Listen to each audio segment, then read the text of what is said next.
What is Malacanang's response to TUCP Representative and House Deputy Speaker Raymond Democrito Mendoza calling on President Marcos to declare a state of national emergency for the government to temporarily take over the oil industry to regulate fuel prices?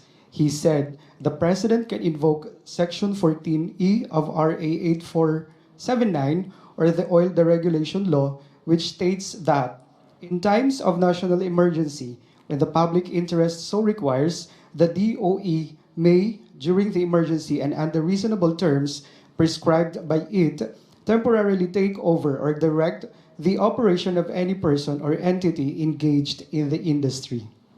Sa ngayon po ay wala pa po tayo sa ganung sitwasyon. Dahil ang pamahalaan po sa pamamagitan ng Department of Energy sa pamumuno po ni Secretary Sharon Garin ay nakakausap pa po ang mga oil companies, ang namumuno sa mga oil companies, at wala po tayong sa ganung sitwasyon.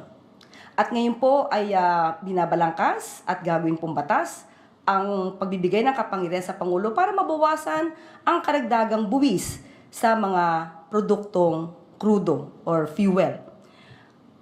Ang pakiusap lamang po natin sa ngayon, dahil nasa sitwasyon tayong ganito, let us refrain from doing activities like fear-mongering.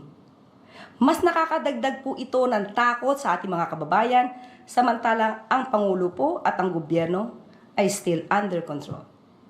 In control of the situation. So wala pa po tayo sa ganung sitwasyon.